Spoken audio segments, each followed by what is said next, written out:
after 12 noon. It's Thursday, and we are here with another edition of Chart the Markets. My name is Mark. I'm from Blumhouse Technical Analysis, and I want to thank my good friends at FEG Token and SmartDefi.com. Of course, our exchange partner is BYDFi Exchange, and you can find a link to BYDFi Exchange on my X profile. Just search Blumhouse Technical Analysis or at Blunt420 or on YouTube at Blumhouse TA. Every week we give away two $50 trading bonuses. You just have to be registered under our link for a chance to win, and they are distributed automatically by BYDFi. So let's begin. This is kind of a crazy week. We've had, lots of news, NVIDIA earnings, all kinds of fun stuff going on, price higher, price lower. And I guess, again, it's chaos season, right? Or at least sometimes that's how it feels. But ultimately, we sort all that stuff out, right? We can separate the noise because we know how to block it out. And that noise is group speak, all the things that people say, but we're interested in what money does, right? We're interested in what the chart says. Everything we need to know is on our chart. At least technicians will believe that. And I'm one of those people. I believe that. I believe the market discounts everything. I'm not interested in reading financials. Is all that I need is real volume to get in and out of a stock or an asset. Other than that, I'm not interested in that stuff. I have a general macro overview, but really, it's noise. The chart's going to tell us what we need to know. And it tells us, if we're looking, when we need to know it. And there has been so much going on this week, and let's take a look at everyone's favorite GPU manufacturer, which is NVIDIA. And let's be honest, the majority of the market in a disproportionate way is in this stock. And a lot of you may not be trading NVIDIA. Some of you may be more interested in crypto, but everybody knows this company. But is everybody paying attention to how much money is actually in it in an overweighted context? I'm not sure, right? This is the daily chart. Let's go back all the way to April of this year, where you actually tagged the 500-day moving average on a pullback, and ever since then, you've been nothing but up. Right? A little retracement here, but other than that, this thing's just been full steam ahead. And that's great when you're on the right side of it. It's great to watch your account grow, but just be aware of what you are. Are you a trader? Are you an investor? Because there will come a time when you're going to be forced to make a decision on who you really are. If this thing pulls back hard and you call yourself an investor, you're gonna face a test of your nerve, right? Are you prepared to just kind of hang on and let things slide, or are you going to take profits and maybe re-enter at another point? Those are decisions for only the individual to make. But when we look at the weekly chart of NVIDIA, like, we talk about how we love to see all your major moving averages kind of twist together, because ultimately at the end, you get a breakout or a breakdown, and more often than not, because price goes higher more often than it goes lower, we get a move up. And since then, it's been essentially parabolic. Now, if you tell anybody that there's a chance that, hey, price could come back to $120, they're going to freak out. It's going to feel like the sky's falling. But let's have an honest look at where we're trading. And we're going to use the weekly chart because it's going to take all the noise out, right? It's going to give us the cleanest look. We are trading well above the upper value range. Right now, people aren't going to talk about this stuff on a space. They're going to talk about how many damn GPUs they sold and to who, and can we prove that they actually did or not, or do the Chinese want to buy them or do they not, and so on and so on and so on. But we're interested in what money does, not what people are saying. We have no control over all that other stuff. Interesting conversation, but that's about it. What you need to be focused on is where price is now and where price could go. It's not going to go up forever. And we know that price doesn't like to trade too far above the 20 and or the 50, and in this case you've got the 200 way down here. And at some point in time it's going to come back and it's going to tag the 20. Time and price will come together and meet. And price will take the path of least resistance. This is still a very bullish weekly chart by the way we interpret price movement. Walking up the T line, which is this yellow, and the 5 EMA with this divergence telling you that that's momentum higher. But nothing goes straight up and nothing goes straight down.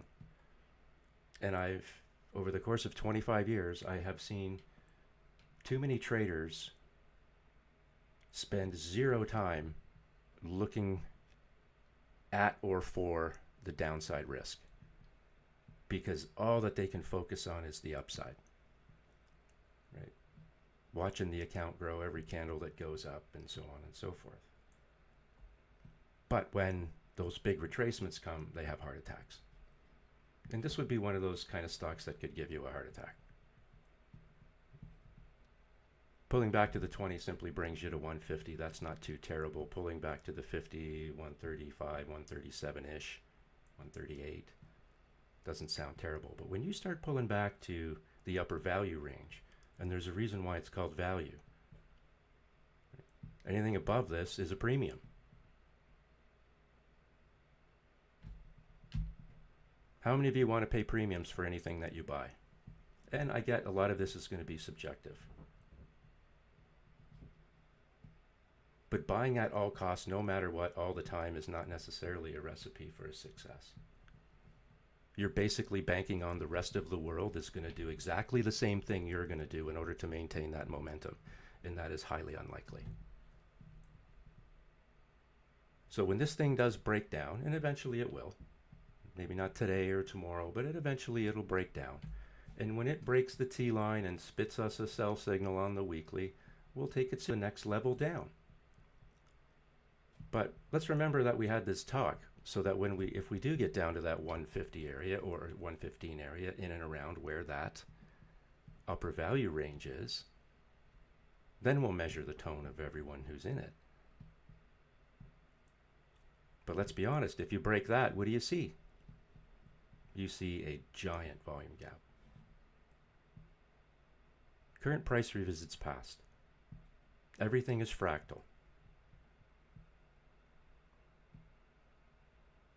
One day we will look at this chart and it'll be months from now and go, wow, do you remember that big volume gap that was created way back when? Well, shit, we're in it. But you have to know what's going on around you. It's great to be in something that goes nowhere but up. But you have to understand that at some point in time, that will end. Doesn't mean that the company is bad, doesn't mean that their product is bad.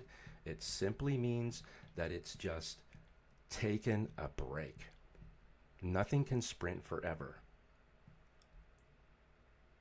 It can still have a great product. It can still be a great company. It can still have a great future. But there's an ebb and flow of everything. Things do not go straight up. We've come from 15 years of things just going straight up. And that is not a realistic, from a contextual point of view, it's not realistic to continue. Everything will pull back eventually. And our job is to make sure you don't get hit by something you didn't see coming. So for the people that are in this and love it, great, right? Love it all you want. But just be aware of what's going on around you. Look forward, look backward and side to side so that you do not get hit by something you didn't see coming. In other words, if giant red candles show up in this volume gap under this kind of gray volume here, which is light, don't be surprised at the velocity. You'll only be surprised at the velocity if you weren't looking. Slow down and look around. because things are going to get dicey. We talked at the beginning of the year. What's in store for us? Volatility. Craziness that we can't seem to explain, or irrationality. All of that's going to be going on all the time, and it is right now. But what we have at our advantage and our edge is our chart. Right? Everything that we need to know is on our chart. You don't hold the 20 here, what happens? You're going to break down and look for the 50. I'm not suggesting you have a giant red candle that takes you all the way to the point of control. That's not what I'm suggesting. It's a process. Right? If you break down, you're going to look for the next level. Break one level, find the next. First attempts. Is this the first touch of the 50 since you broke it? Yep. What would that suggest? Well, it suggests that you would be inclined to get a little bit of support there. Potentially bouncing to retest the 20. If you fail, you look for the next level down. Is the 100 MA the upper value range, and this bench of past price, which is where this value range is coming from, is that a draw for price? Yes. What's going to keep price from there? The inflow of money in will keep price from dropping down and sellers from dropping the price down. The only thing that's going to keep it elevated is more money in, more money in, more money in. Just like Bitcoin, right? As soon as you take your foot off the gas, you don't even necessarily have to short it. Price will kind of fall on its own. This is constant momentum up, and eventually it'll gas itself out a little bit and need to recharge. And when it recharges, it just comes back and checks these levels. Is it unreasonable to come back to the 200 MA on a daily chart of anything? No, not at all. Not at all. So let's remember that when we blow out these ranges like this, that when we come back and test them, it can seem like the sky is falling. So doesn't necessarily mean that it is, but you just have to understand where those levels are so that you're not shocked and surprised. All right. Now let's move on to our friend XRP, because there continues to be all kinds of talk around XRP and what its future is, and some of it is starting to unfold a little bit. Remember this chart?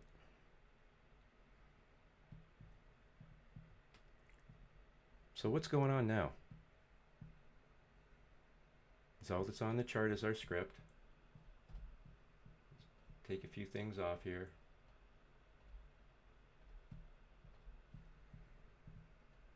So we're running our script with the T line and the 5 EMA. We connected this through on this trend line when we had a chance back here, when we could connect these tops. And it's been proven to be very, very, very true. Look how prices kind of respected it. So what does that tell us? It tells us is that we're obviously trending downward, making lower highs. Right? We want to be making higher highs for price to go up. Right now we're making lower highs. What did we talk about up here? If we can't get above that upper value range, we're going to look for point of control. Have we found it? Absolutely. Are we in an uptrend or a downtrend? A downtrend, right? We got our confirmed signal. This big red candle would have probably triggered a lot of you to short. Divergence opens up in our T line and 5 EMA. And has it broken? Did this big green candle pull that 5 EMA up through the T line to change direction and then start working on the upside to take out these highs? No, it didn't. What was this in the end? This is just another example of a flush candle that we see every week on different time frames. The following candle creates an equal top while the divergence is still in place, giving you a pretty good indication that you could short here. Either add to the short. If you got washed out, you might want to re-enter. So this is ultimately is the failed breakout that comes back, takes out the previous wave's low. And we're still in a downtrend, right? We don't have any momentum on our shorter 5 EMA to pull price up. We're still fading. So we've come back to the point of control. So what happened? We've kind of slipped into this little gap here, right? So anything above the point of control is going to be a gap. So you basically fell off the shelf, came right back down to the gap. Fell off the shelf, came back down to the gap. Now, if you can't break through the point of control, right? So we're testing, failing, testing, failing, testing, failing, staying true to the trend line that we drew. If we continue to fail, what do you think the chances are that price works its way down into this area here in this gap? Pretty good. If you do not get money coming in to change the momentum, that's what we'll end up with. And here's the tricky part for people. They'll see green candles, red candle. Oh, this candle is going to be the one that, you know, it's going to break out from here. Is it? I don't know. Right now, the daily just tells us that we're still in a downtrend. We can't break the point of control, and we're vulnerable to a big gap below us. Kind of feels like we're hanging on, right? But we're going to back up to the 4 hour because we want to be able to see on a shorter time frame those things that we maybe can't see on the longer one, so that we don't get hit by stuff we didn't see coming. Here's our 4 hour chart. You know, impulse down, you know, big green, red candle down, sideways, couldn't break the T line or the 5 EMA. Here's the one that comes back and creates that equal top right at the T line, and then you short that one again. And now, instead of going sideways, you actually get two equal bottoms and you start to move higher, and your 5 EMA gives you that turns from red to white, which is telling you that there's some money coming in, right? So the ones that want to jump the gun may want to start looking for an early entry there. But if you would have waited, that candle there was your entry candle. And even though you've had pullbacks, not unlike the other time frame we've looked on, this is actually still bullish on this time frame. That divergence is still open, although it has narrowed. It's still bullish. Now we're going to have to come back in 3.5 hours to see how this candle closes, but we know what we're looking at, right? What do we need to happen if we want to go long?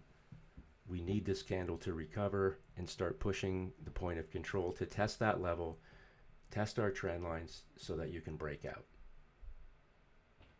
It's just a process. Test, fail, and when there's enough energy and enough sentiment behind it to push price higher, it breaks those levels.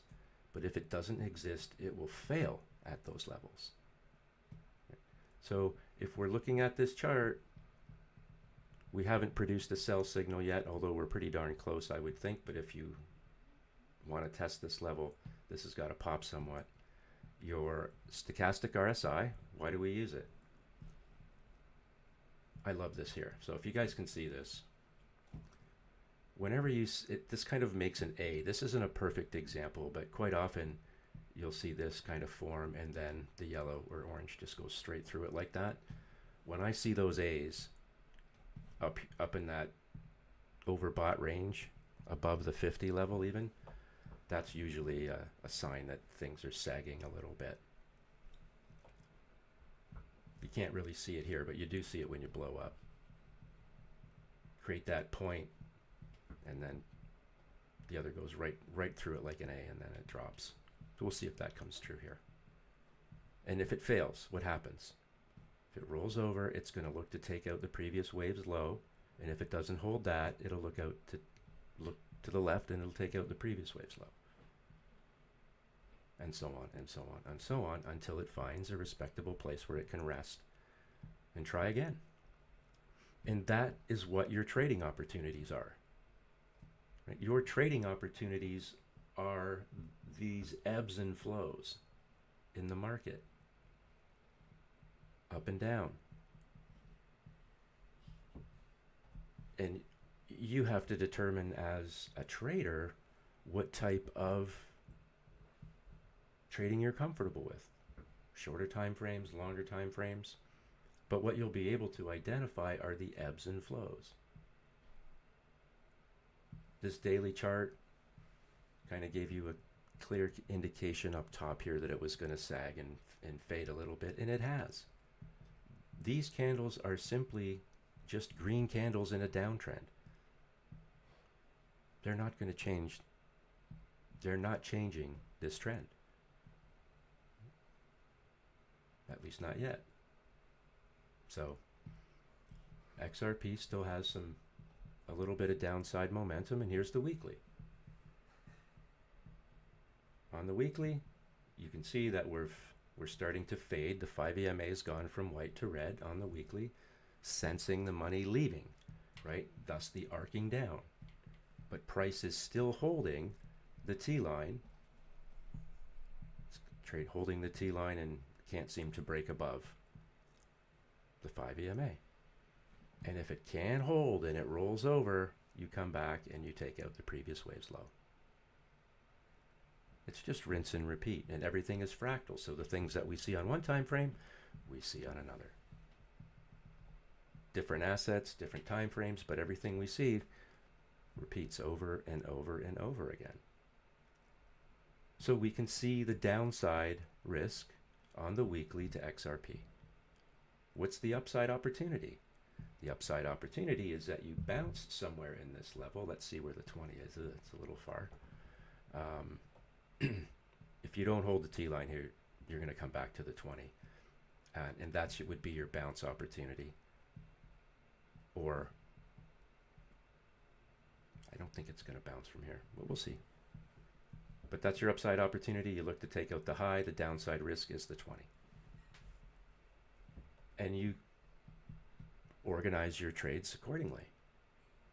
You have to know where the downside risk is and the upside opportunity is on the longer time frames, so that when you start to work things backwards, let's say, for example, you're looking at this daily.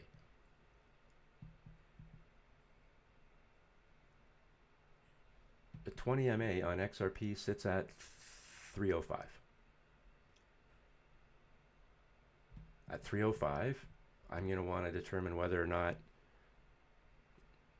I short that level, or if price breaks through, maybe I want to long it. But right now it feels like it's in purgatory. I can't really make a decision here. But we know where the upside risk is, or downside risk and upside opportunity. And it's just a process of elimination, checks and balances. If yes, do this. If no, do this. That's it. We're going to look at Xano again. And I love to look at this chart and hate it all at the same time. So this is something that kind of popped onto my radar a little while back, and it's just done nothing but go up, and leaving you not a lot of opportunities to find a place to entry. But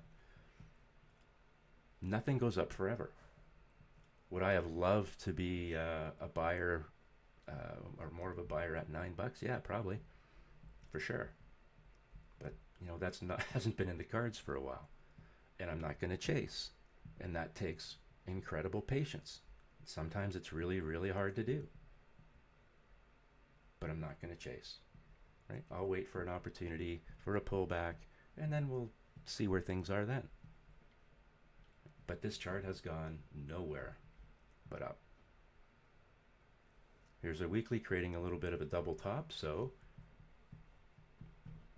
let's back this up. Okay, so there's your top, way, way, way up there. You're at about $18. Price came right back to the 20, actually dipped a little bit below it, and recovers. Do you think there's a chance that maybe price breaks down and comes back to the 20? Probably. Will it take some time? Absolutely. But you have to be prepared to wait it out. There's no prize in buying at tops that are vulnerable to big retracements. Now you can tell yourself, well, I'm just going to buy whenever I get a dollar cost average in and blah, blah, blah, blah, blah. Whatever, go ahead. But that's not how we roll here. We want to buy the low, we want to buy the bottoms, and we want to sell the tops. And we're not saying that you got to pick the ultimate top of the wick. That's not what we're suggesting. But what we are saying is that we don't take money and throw it at tops when they're obvious tops. This is an obvious top, double top really. So you have to be careful here. You don't want to make a mistake. And you don't want to pay too much. You don't want to be the person that walks into the car dealership and says, hey, I'm here to pay as much as possible for that car on this day. That's not a lot of fun. Right? We have things that will tell us when the market's ready to pull back. First off, we don't like that doji, so we slip to the 4-hour. What's going on the 4-hour? Are we getting any kind of a clue that there might be something going on? Maybe. This is kind of an interesting top up here on the 4-hour, that's for sure. But this is the stuff that obviously gets my attention. You're breaking the T-line, and you're kind of fading the upper value range, trading well above the 20 and the 50 and the 200. So maybe that's going to be the start of a breakdown. We'll see. But you just have to be patient. You can't chase the tops. And you know, you've been in here long enough now that we know what the tops are, because we see them all the time. Let's look at ETH, guys, because this thing has also been on fire.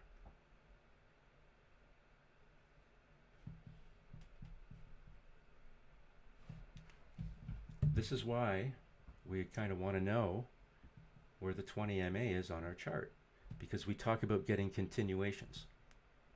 So congratulations, you took the signal on the daily. Price has screamed north. And then on this little pullback in here, you could have sold, right? But really what you want to see is, how is price going to react around the first touch of this major moving average? These first 3 candles maybe would have spooked you a little bit. But lo and behold, it just grabs it and takes off again. Has another pullback. Where does it find some love? Right at the 20 MA. And as long as price is holding that level, so this is kind of the secondary analysis, right? You've got you're being led on an entry from the script, and you know how to manage the divergence. You're just going to let price walk up higher. You know the retracement's coming eventually. You want to see how it reacts at the 20. Rinse and repeat, rinse and repeat. But just know that every time you come back and test those levels, you increase the probability or chance that it could fail those levels. So if ETH does fail the 20, and you can see you've had some, you know, this big dagger here, it got some support from the 20, which is good. But you're starting to close below the T line, which is usually an indication that things are starting to lose their energy. If it fails the 20, let's throw a 50 on here to see where it is. Way down here. What is that? 3,900, 3,918, something like that. So if you break the 20 because it can't get the continuation again, it's going to come back to the 50. But it would be the first touch of the 50, just like it was the first touch of the 20 here, and you got a continuation. So you're hoping, if it pulls back, that you get a continuation off the 50, which will retest the 20 from below. Would it? And then you got to go through the whole analogy all over again. Is it the first, second, third test? Is it more likely to fail? Are you other indicators oversold, overbought? That will all help you, right? On this chart, because we're using the volume profile, we know at a glance that we're kind of, or we are trading in a very, very, very light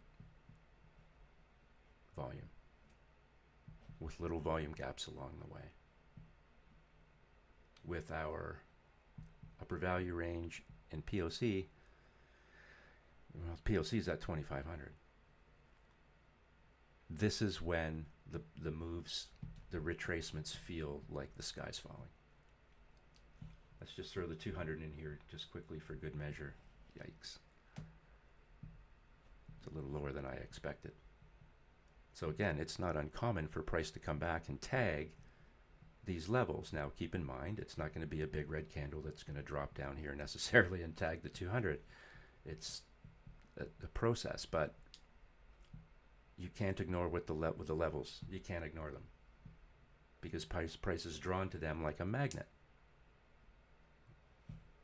Let's look at the 4-hour real quick. What's the 4-hour doing? This is how we check and make sure that we don't get hit by something we didn't see coming. The 4-hour, not only has it produced a sell signal here at this level, it's broken the 20 and the 50-day moving average. And I do not like when anything breaks the 50. So I'm inclined to say, hey, this volume gap here is probably going to get used up and price will find the lower value range. You came up, you tagged the upper range twice on this time frame, unable to take it, and you just capitulate. Literally all the way back down to the POC, actually. Try to make a move, can't do it. I don't like this. This is probably going to get tagged again. It's going to take more money, obviously, to come in and push that up. So why do we look back? So that we don't get hit by something we didn't see coming. The 4 hours telling us that, hey, maybe there's a little bit of a fade in play here.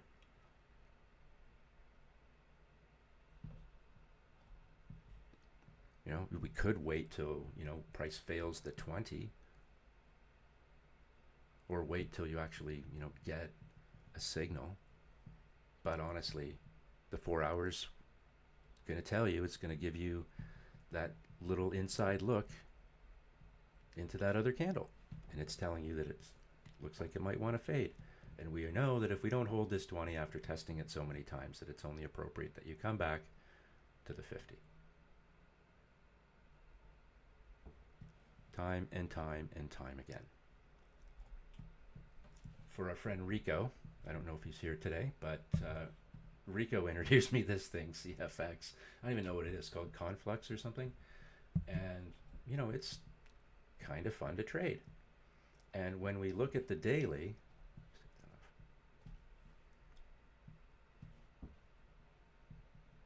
what do we talk about the 50-day moving average and how important it is, right?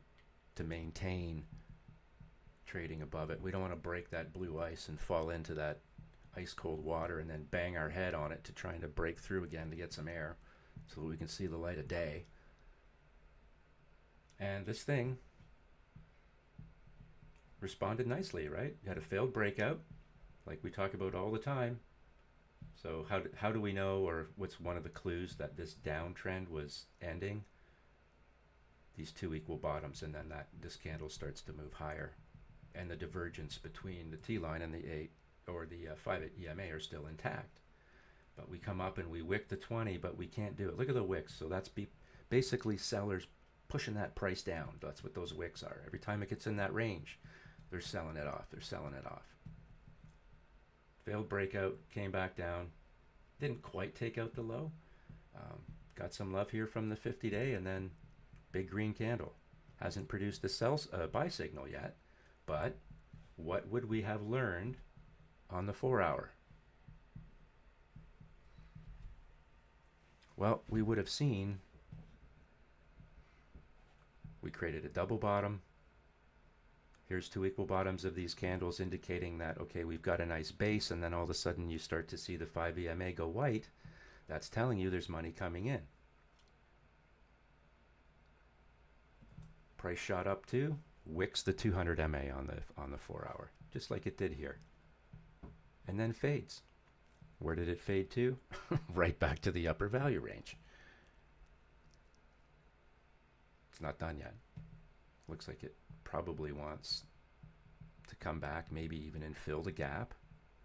When I say gap, I'm referring to this gap.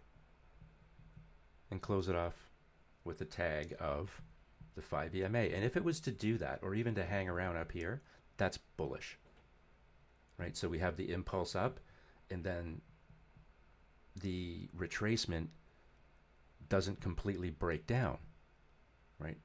Sometimes we see it where we have the impulse down and the retracement higher, like only gets to the T line and then starts to fade.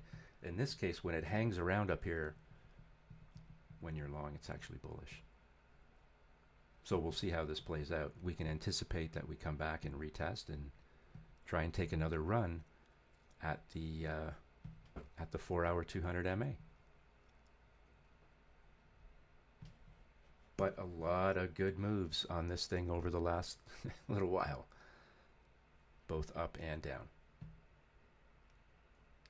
So it's important, again, to use those variable time frames, shorter and longer, so that you don't get hit by something you didn't see coming. We're going to look at Monero again because it's something that we've been looking at on and off for a few weeks. And I know there's things going on in the background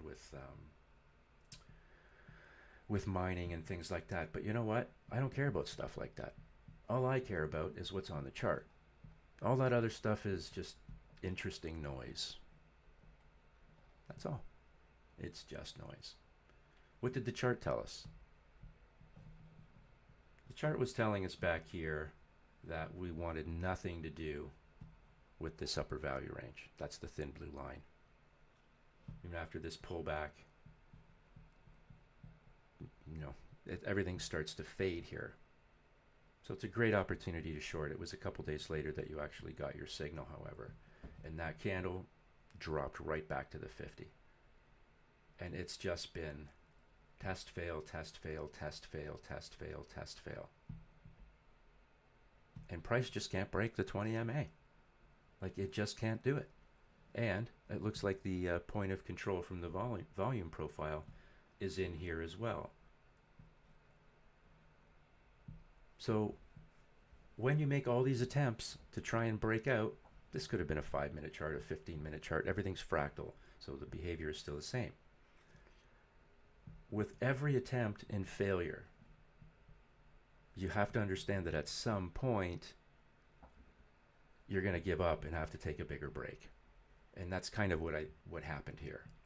Just unable to break through this point of control, and it rolls over.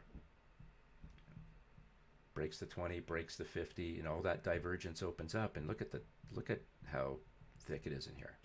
And that's telling you that's momentum. Right? Momentum. Impulse down. Sideways. Can't break the T-line. Trend is intact. 2 equal bottoms. You get an engulfing bullish candle, and your 5 EMA turns white, telling you there's money coming in.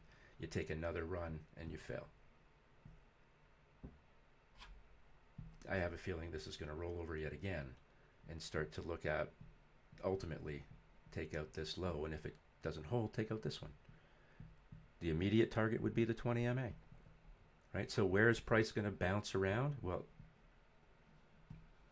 I dropped this level in here a long time ago for some reason. I'll leave it here.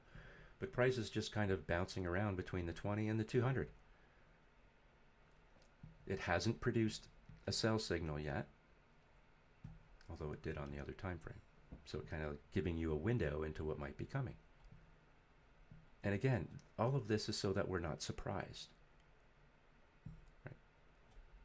Don't chart or spend too much time on 10 or 15 or 20 different tickers. Like, it'll drive you mad, and you'll never be able to get a real good handle on anything that you're charting, because you're looking at too much. Right? All right. By special request, we're going to look at Crow.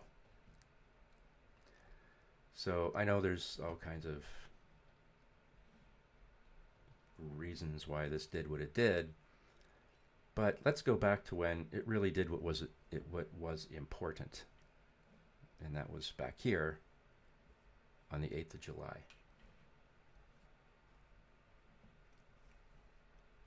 Big move down, and let's say you're charting Crow. Crow is one of the handful of tickers that you put in your basket. And you're going to be charting Crow on the daily, on the weekly, on the 4-hour, 1 hour, so that you can have a real good idea of what the future might look like, when these opportunities might break out. Now, I can tell you right now that this green candle, you never got an early entry to speak of at all here. This would have been the candle that you would have entering on. But price goes nowhere but up. Like, you get your signal, you take the signal. The divergence opens up. By looking at this chart and coming in here a couple times a week, you're going to know the 200 has the potential to be a little bit of resistance. You're not going to panic about that. You know how to manage it. Big impulse up. Okay, there's my resistance level. You see these candles going sideways. So interpretation is because it didn't totally fade and it's still above the 50, and the T-line and 5 EMA bullish. Still holding the 50 and the 5 EMA, still bullish. This candle breaks the 200.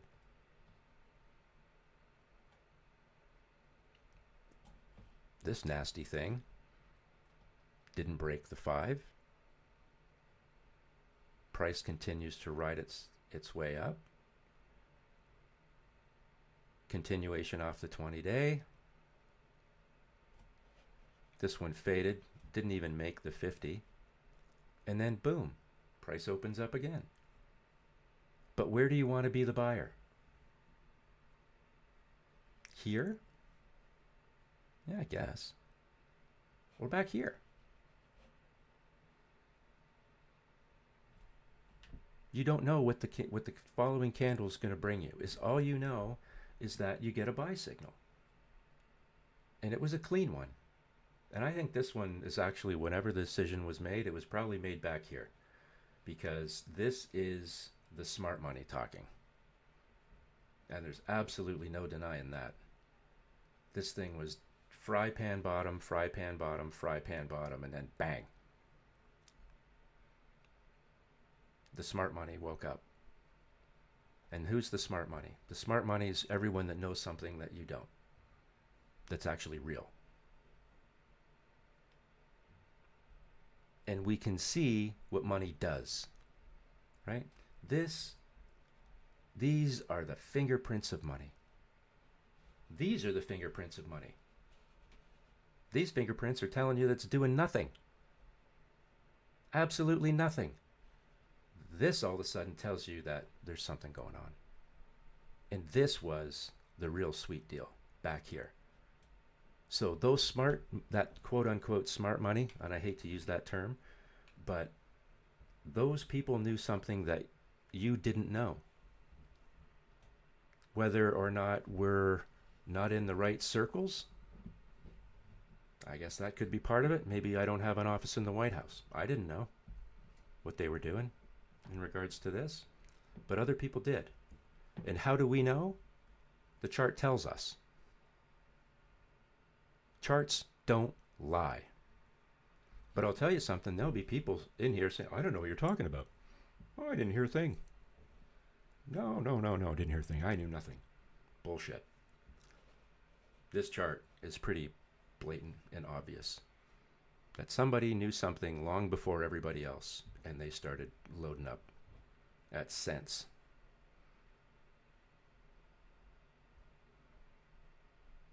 And here you are today. And price blew up. Now, this is what everybody's talking about. Oh, this was the news, right? Boom. No. The smart money knew long before it became a headline. And where does price want to go? Okay, so we let the cat out of the bag. So now everybody knows. And what's going to happen? Remember we talk about setting targets that seem like crazy places, but set them at levels that could potentially be tagged. What are those levels? Well, current price looks for past price. So on the way up here, what was current price looking for? It was looking for past price. And where did it find it? Way back here. This wick, which is also basically the upper value range on the volume profile, if you can see that. But this wick is this level here. And you see me draw these levels all the time. And what am I doing? I'm looking to just basically find these benches. I apologize for doing this. Trying to find these benches of past price. You know, connecting the tops and bottoms wherever I can in a level place that's been an area of support and resistance. Now, this is an extreme case, yes, but it is, there you go, weekly's better. It's pretty obvious. As price was moving up, it was looking to take out previous waves highs, and it did. And it spiked all the way up to an area where price has been in the past. And kind of buyers and sellers have sat down and shaken hands. And it wicked that area and pulled right back. Current price is always looking for something. Whether it be a bench of past price, a major moving average, a VWAP, upper or lower value range, the point of control, it will always be a volume shelf, it will always be looking for something.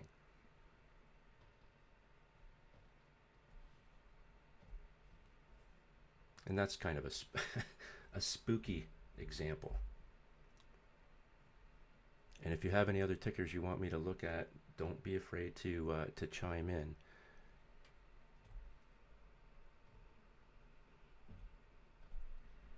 Here's your weekly chart of oil again.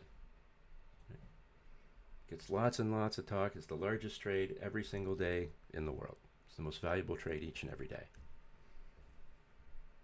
Not much has changed, right? It's a weekly chart. A few weeks ago, can't break the 50, basically failing the 50 here. And boom, you trigger a sell signal. The divergence between the T-line and the 5 EMA has opened right up. 5 EMA has gone from white to red. And this week's candle, what did it do? Wicked the T-line, wicked the 5 EMA, wicked the 20 EMA, and ran away. And what's maybe a draw or an area that it may want to sit on where it's been before? Oh, I don't know. Maybe 6166. That we identified all the way back in September of 23 as a potential target. Because we know that in the event of a breakout or a breakdown, and you fail to get the support of certain levels, knowing that you're looking for past price, we just identified an area of past price. That made a little bit of sense. And here we are. Batshit crazy at the time, but yet here we are now. Why? Because charts don't lie.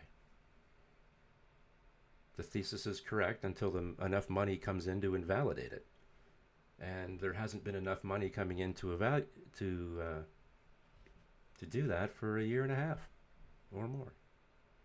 So it's still in a downtrend. You fail the 50, you look for the next level. The 20, you fail the 20, you're going to look for the next level. Which, and don't forget, your secret weapons are these long-term averages that nobody wants to talk about.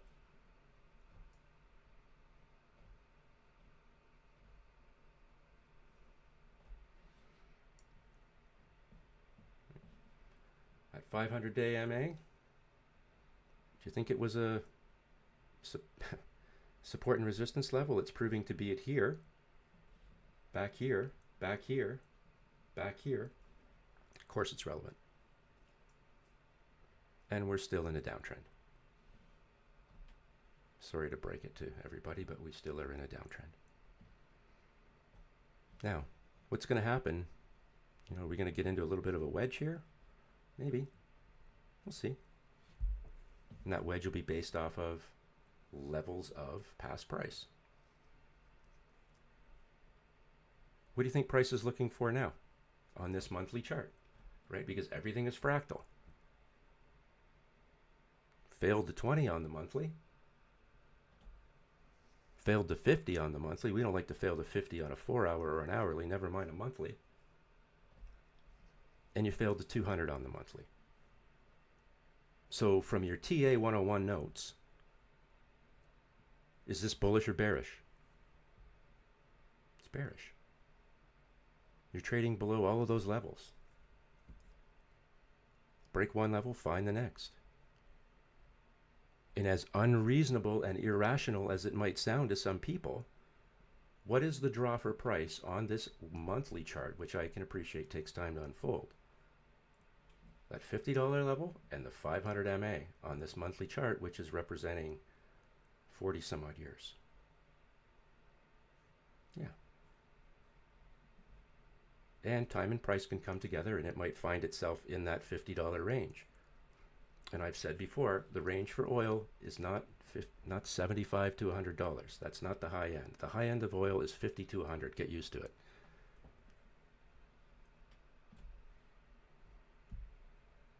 It just is. Until you trade above $75 for a meaningful period of time, that's the range. And it's not going to get there anytime soon. In my opinion. And it's just the chart talking to us. It's nothing else. It's just a chart. It's not a personal thing. Don't take, if you love to bathe in oil, it's not personal.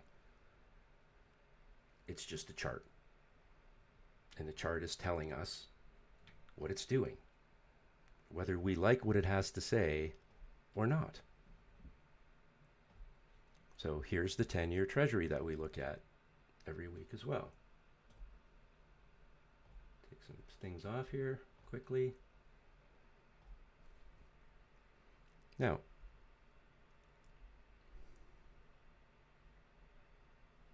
this has been in an obvious downtrend, right?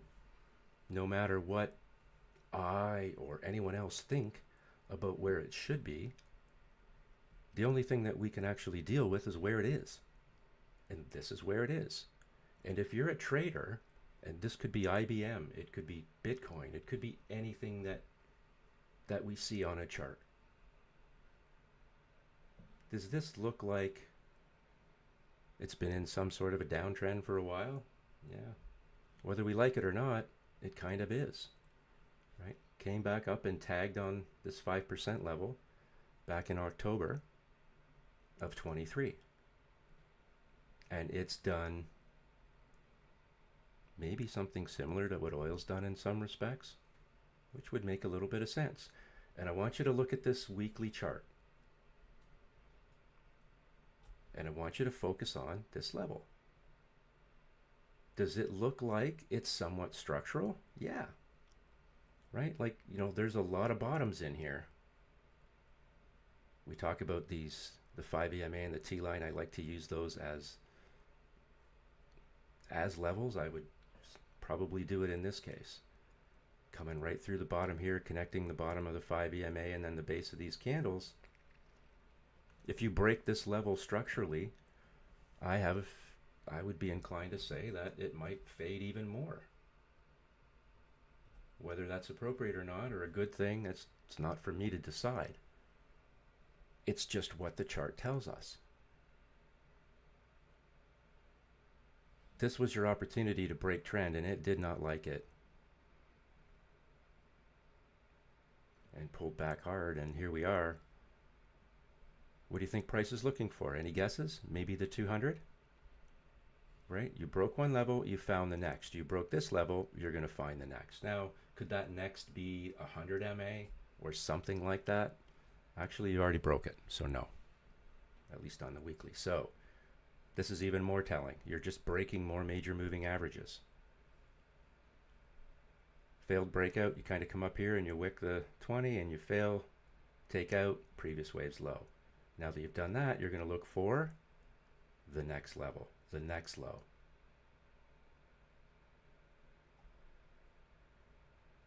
So it looks like this wants to continue to fall. Do I think that's what it should be doing? Who knows? Doesn't really matter. I just know that the chart's telling me that's what it's doing. And you can't get in an argument with yourself. Right? It's tempting. Like I could sit here and debate myself about whether or not I think price deserves to be falling, and maybe I believe it should be, we should be going long. But you know what? It's the chart's not telling me that. The chart's telling me that it's moving downward. And the chart, and if you ever have the argument with yourself, you're going to lose. The chart wins every time, right? The chart doesn't lie. If you're having that argument with your head, then you're in the noise, and you don't want that. Stay out of the noise. Right? Stay out of the noise. Current price will look for past.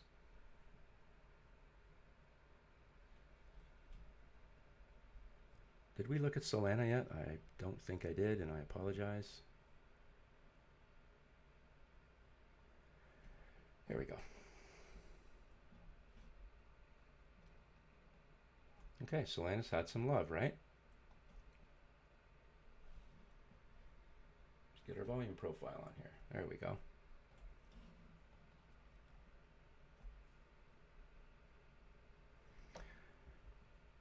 Back here, and I think we talked about this either last week or earlier this week. When you pulled back and you got support from the 50 and the 200 on the daily, that's a big deal. And it just so happens that the 100 MA was wrapped up in this little area as well. Love, the more support you have when you buy, the better. Right? And you got a nice bounce here off three major levels. And what's happening on this daily for those that follow this kind of stuff? Anybody? What happened? The 50 crossed up through the 200, and I know you guys send me messages all the time on any chart. You see that happens, right? That's a golden cross, where the 50-day moving average crosses up through the 200-day. That's considered bullish, right? That's bullish sentiment, and they call it a golden cross. Now, when the 50 comes down through the 200, what do they call that? Death cross, because it has the exact opposite connotation to it. Right? 50 crosses up through the 200, that shorter moving average crossing up through a longer one is a bullish thing. As their shorter averages cross down through the longer ones, that's bearish. So, there's a lot, and this not very often does the big move come right at the golden cross, but this one actually did. Usually you'll notice, a handful of days or a week later, oh, price is starting to move up. This actually came right at the spot. And in doing that, what did we do? Right? We had a nice bounce higher, but we've done what? We've started to fan out your major moving averages. Right? So you're in an uptrend. Got a nice buy here off this base, but you're obviously in an uptrend. You've come back and you've tested levels a little bit erratic, but you're coming back to the appropriate levels and getting continuations, right? This was a continuation off the 20, the retest, right back to the 20, and the next candle, boom, take out the previous wave's high. This is kind of crazy in here. That's a lot of bouncing around, but the behavior of price is completely expected, right? Move up, retracement, continuation from an appropriate level. Again, take out previous waves high. And what were you doing here that was different from the other chart we looked at? Remember, we were making lower highs there, right? But here we're making higher highs, and we're also making higher lows. And that's one of the things that you have to look for when you're trying to determine, hey, am I in an uptrend or a downtrend? You're looking for the higher highs, and you're looking for the higher lows. Higher low, higher low. If you come back and retrace, you want to make another higher low. And that's kind of a sign that you're in that continuation mode. If this continues to shoot higher, what do you think price is going to want to look for? Probably up here. What is that? 219, 220. It's looking for this bench, this top, and this bench. I feel pretty good about that. Yeah, somewhere up in here. Remember we talked about the 5 EMA? So price isn't the only thing that gives you patterns, right? And I love the 5 EMA and the T-line for doing just what you see here. Creating this. Right, that's a, you know, for those of you that are visual learners, this kind of stuff is going to be really impactful. Right, there's your double top, it's clear, and look what happens to the 5 EMA each time. Right, it goes red, right, which is sensing that the fade of the money coming out. What happens at the second top? Let me just put this over here for 1 second. So a lot of people will see this and say, oh, that's a double top. Well, it's 2 equal points in price, yes, but technically it's not a double top, quote unquote, until you break that center channel right in here. That's where you do it, right here. So you got your signal on this one, but this was mucho trouble when you broke the 20, and this is a weekly, remember. So you broke the 20 and the center channel, creating a technical double top for sure. Price came back, break one level, find the next, break one level, find the next.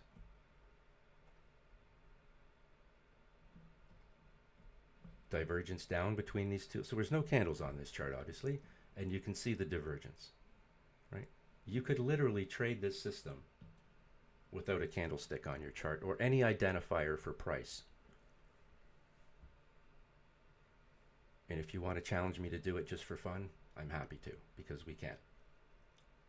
We've done it before. You can literally trade the system without any price indicator on your chart. Yeah, you're trading a shorter time frame, it's going to get nutty, of course. But this is what you need to know. The trend. Is the trend up or the trend down? That's where you're going to make your money, right? Everything in between here and here is like a sandwich. It's a money sandwich. This is the crust, and that's all yours.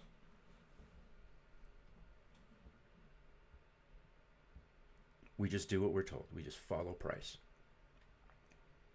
We are not smarter than the chart. And we have no ability. Uh-oh. Okay, so this is a weekly chart. Let's go to the daily. This is the US dollar index. So this is the basket of currencies that are compared against the US dollar. Okay, so it's not necessarily, you know, Japanese yen USD, Canadian dollar USD, Euro USD. This is a basket. But it's a very good indication of what's going on around us. And if you really want to know, like I chart 3 things religiously. DXY, which is this, the 10-year treasury, and oil. And you can tell a lot about what's going on in the world by just how those charts are performing and behaving. And here we are with a little bit of a failed breakout and prices rolling over, looking to do what? Take out this previous wave's low. You know, it came back and rolled and did it here. It looks like we're going to do it again. This 97.35 level was kind of an oh shit level that I had on this chart, pardon my French, but you know, I probably could have moved it down a touch, but still, you know, 97 spot anything is uncomfortable right now, and this risks taking out a level that I don't think many people expected we would get to. I want to show you though on this weekly chart what sell pressure looks like. All right, so I'm just going to declutter this for you. All right, so what you have on this chart is just our script and candles.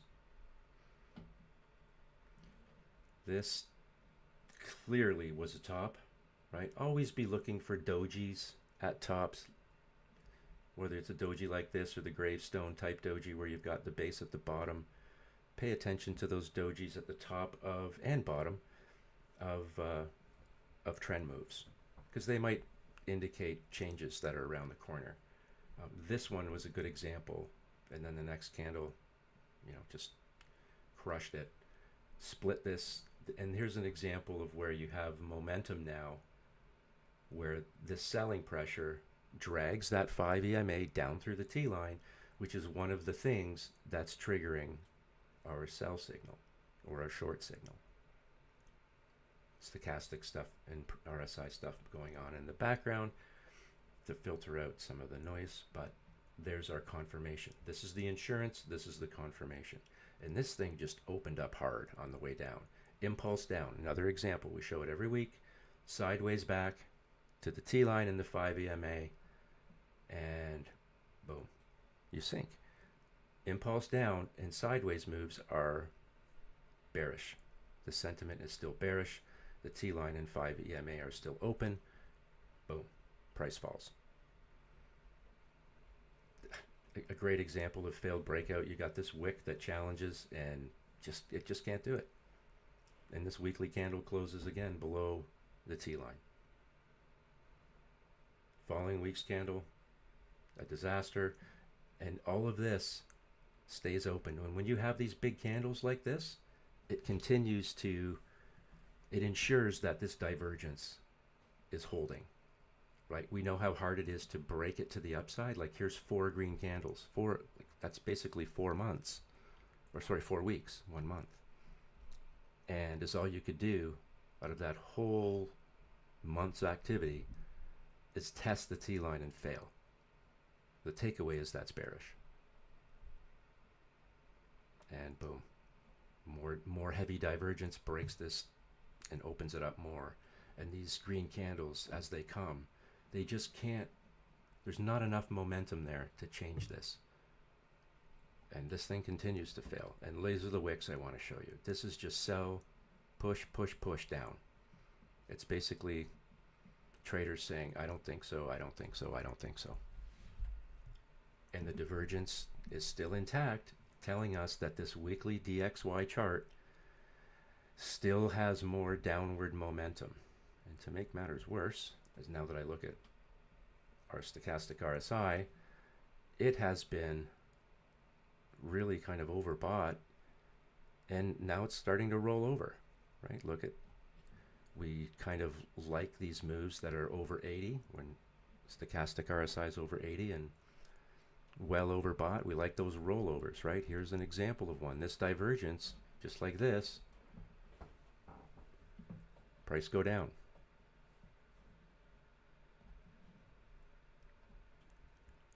This is the Fisher transform. It lags a little bit behind the stochastic RSI, and that's why you can see that it's starting to roll over, right?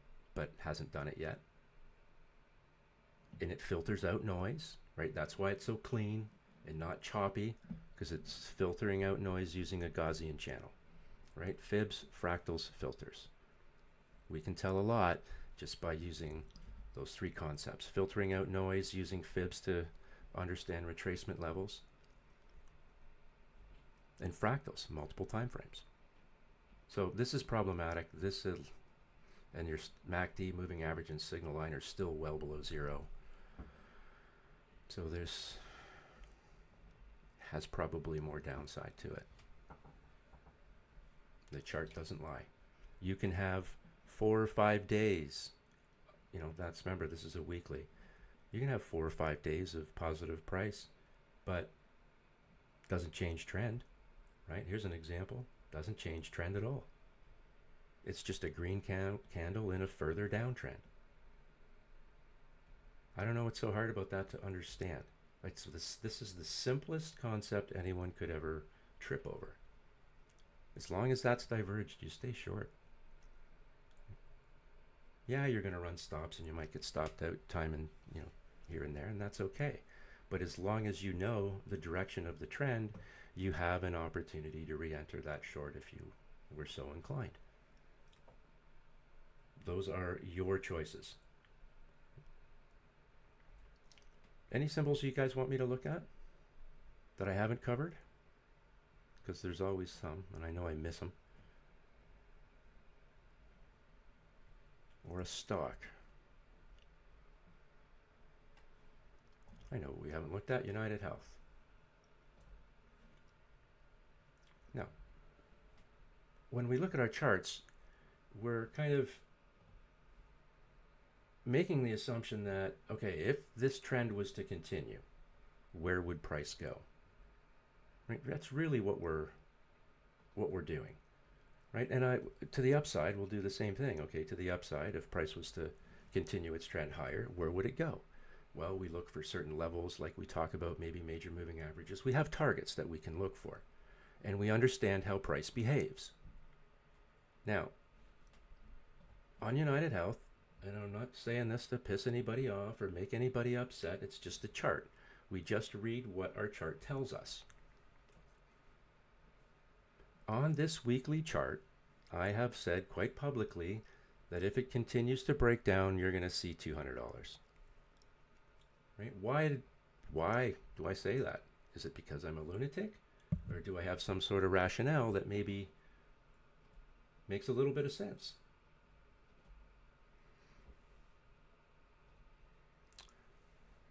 This here that you may or may not be able to see is 1,000 days of price history on this weekly chart, which means it's a representation of 40 years, essentially. This level, and this is what we do every day, right? We've showed it on oil, we show it on all these things. We just start in the most generic way we can, just drawing levels. It's hard to see here, I apologize, but there's a level of past price here on this weekly chart that connects with these two big candles in here back from 2020, the big red and green candles. It also lines up perfectly with the 1,000-day moving average on this weekly chart. So as we look at this thing, what do we know? Well, we break one level, we find the next. So here on this weekly, the thing fell off a cliff. I don't care why. It makes no difference to me. I don't give a crap. I don't care. And there's all kinds of people that want to give me some sort of business case on why things are doing something. I don't give a shit. Right? I'm a business person, but at the end of the day, I know that charts don't lie. I don't care about all that other stuff. All I know is that this big ass red candle split the 50 and the 20 like it wasn't even there, and the 200. And all of this divergence opens up. Here's another example. Big impulse down, sideways, doesn't snap back higher, goes sideways, which means what? Bearish. And it fell further, fell all the way down to 237. Then Mr. Buffett makes an announcement that he bought some UNH. Price goes crazy. Oh my God, Uncle Warren bought it. Yay, we're saved. I don't know, maybe not. Uncle Warren liked Kraft too, and that didn't work out so well. He doesn't always make good choices. But we're not talking about that right now. All we care about is what's on the chart. So this is the weekly chart. Do we have a buy signal yet on this weekly chart, even after Uncle Warren? Not yet. This is still a bearish chart. Okay, you've got a heartbeat, but it's still a bearish chart. And what do we know about what price does? So now that we've broken all these levels to the downside, what's our first test going to be? Our first test is going to be the 20 MA weekly. And does it look like price is looking for it, or the average is looking for price? It looks like the average is looking for price right now. And what do we know about first tests? First tests do what? They typically fail. Not all the time, but the probability of them failing is higher than them succeeding on the first test. So on this weekly, if the 20 MA comes down and hits price on the head like a hammer, what happens? Price will fade. This potentially could be a first test failure, and so could this, right? And if it does break through the 20, great. It still has to deal with this, and then it has to deal with the 50. But nevertheless, this is where we are now. If this fails, this is going to be one of those failed breakouts, right? You arc up, you roll over, and you take out the previous wave's low, and you would be drawn to, at that point, with momentum down to this level. I'm not saying it's going to happen, but that's if the anatomy of this breakdown continues, that's how you get there. Nothing goes straight up, nothing goes straight down.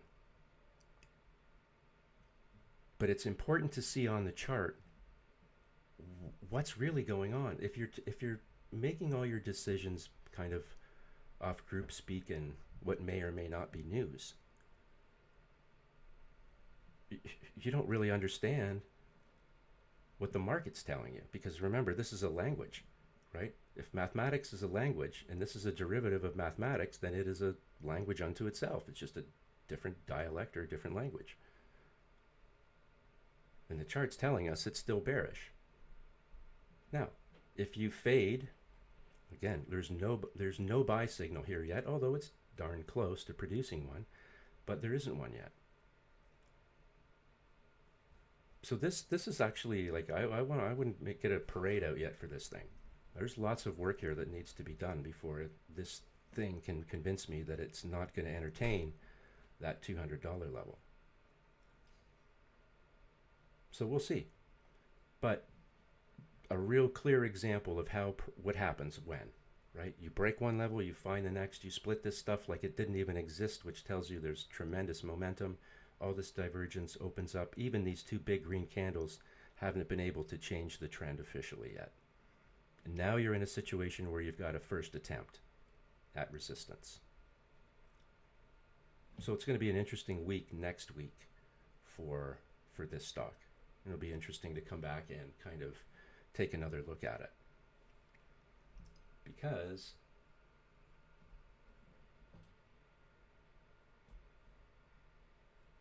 what do we know it wants to do? If it gets in here, right, it's going to work its way up to the POC real quick. So this is the upside opportunity on UNH. If you get some love here and this gets, turns into a buy signal and you can break through the 20 and you get into this volume gap, you guys know what happens, right? It's going to look for previous levels of past price on its way up, with eventually the point of control being where it's going to gravitate to or want to gravitate to. And ironically, here you got the 200 sitting right on top of that level. So that's the upside opportunity. But the downside risk is still failing this little move here and rolling over yet again. So this will be a fun chart to watch next week. Any other questions? Hey, Blunt. Good afternoon, good sir. Thank you for hosting this lovely TA session here on Thursday. My pleasure. I was wondering if we could check out, is this token called Jam, I believe? One second. Yeah. Let's see. It's tune.fm. Could this be It's it? Is that it?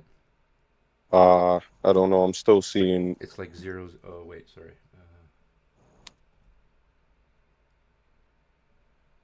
Jam USDT. I believe so. Yes. Yeah.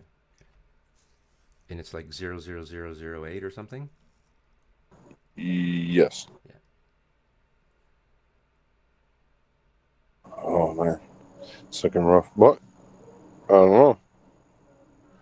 Could go back up into volume, that little gap right there in that volume profile, but it'll definitely meet some resistance. So Seth, I Absolutely. don't know what this is. It's a Web3 like music platform and NFT marketplace. Okay. So essentially, if people stream music, they can just earn this token called Jam. Okay. So, like, this has been really beaten up. So, I think that this is one of those things that's going to make people say, oh, it's only, 0.0000 whatever. I can throw a little bit of money at it. Fine. But if you're going to do that, at least do it when it's going to show you that it might want to do something. So, like, that 4 hour isn't really giving us anything. So when you see stuff like this, where little hash marks and things, that's just, there's not a lot of volume. This is the 12 hour. Like, I think this has obviously some more downside to go, so I wouldn't be buying it yet. I think there's probably more opportunity to pick it up cheap. I just wouldn't know where to. You just have to wait till you get a signal that looks reasonable and hope for the best. But people will say, Right. oh, it So can't go any lower. And you're like, yeah, actually it can, right? And this is one of those yeah, yeah. examples. Especially when people are like streaming to earn, right? Like you kind of expect people just receiving free tokens are at some point going to sell off some of those free Oh, for tokens, sure. right? For sure. Absolutely. But it's built on H bar, right? But it has a, you know, I think it has a real good long term um plan, especially with music and stuff like that going towards Hmm. Web3 a lot more, and that being more prevalent. I think this will be kind of something that may replace something like Spotify long term. You know, Yeah, like I said, I don't really know anything about the project, but like, look at the way that it's charted. You can see that it broke down, and when it tried to break out, it did what? It went to the 20 and failed, right? And now it's been basing out here for quite some time, and it looks like it took another run at the 20 and failed, and is just backing off. Now, if you're gonna buy any of this, I would wait till at least you start to get where it shows it might want to kick up and do something, or at least you could make a little bit and get out. Because you don't want it to be dead money, I guess is what I'm saying. Because this could go on for a long period of time or get worse. So if you are going to load up when it's bottomed in the wave that it's in, because this could be a long time. This is the kind of stuff that you hope you get a home run on, right? But right, right. you can't be, whatever you put into it, don't think about it every day, because it could be a while. More like a DCA situation. Yeah, but if you One do other one that, I do did want that to look at at. like the real lows, right? Yeah. One other one I'd want to look at is uh, XDC. Oh yeah, okay.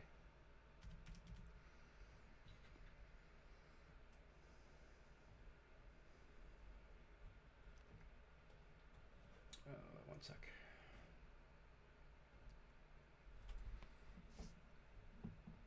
Okay. Yeah, so this is one of those ISO type compliant, whatever they call it, coins. So with like XRP and HBAR, XDC, HLM. I think I'm missing a couple, but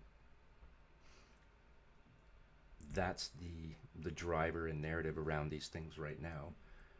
Um, Real clear chart here. I was actually looking at this chart the other day. It's funny you bring it up. Um, Obviously in a pullback. So, if you were going to buy some, you want to do it once it's finished what it's got going on here. And it looks like it broke the 20 and it found the 50, it broke the 50, and now it's probably looking for the 200 and or this lower value range. But because we believe in fibs, fractals, and filters, let's just draw some fibs real quick and see where. So here's 618, right? Just a touch below the 200 MA. So if you're looking at an opportunity to maybe acquire some, I would be looking to see what happens when price, or if price gets down to this level, the 200 or the or 618. And if it looks like it's going to take off from here, well then you know what to do. But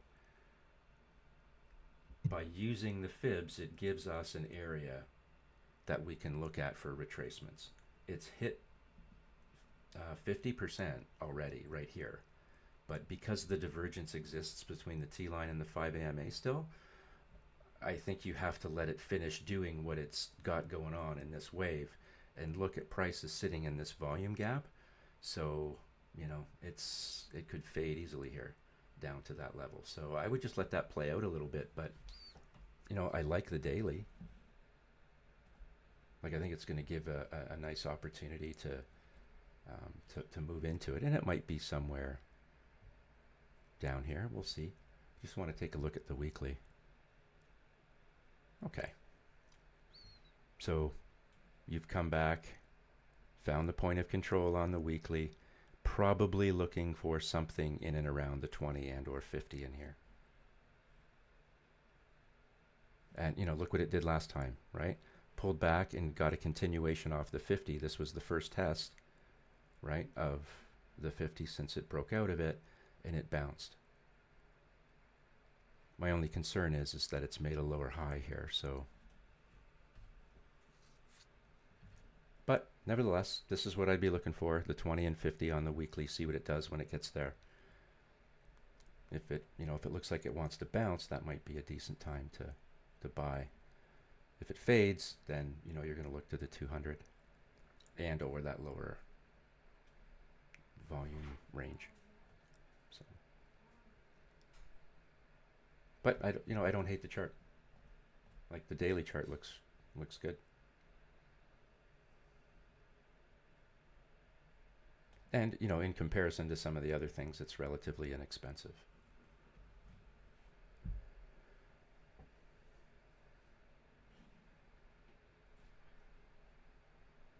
Anybody else? Okay, so before we sign off, next week is, I guess it's Tuesday the 22nd. That will be the last stream for me until the 23rd, because I'm going to be on vacation for a bit. So I'll be here Tuesday. We'll have our stream on Tuesday, but Thursday I'm flying out, so I won't be around, and I'm not back until the 21st or something like that. So the 23rd will be our next stream. So I'll see you on Tuesday, and then again on the 23rd. So have a great day, everybody. Have a great weekend. Remember, if you don't have your BYDFi account, it's no KYC. You can grab it at Blunhouse TA. All the links are there, or of course on Twitter, or X, I should say.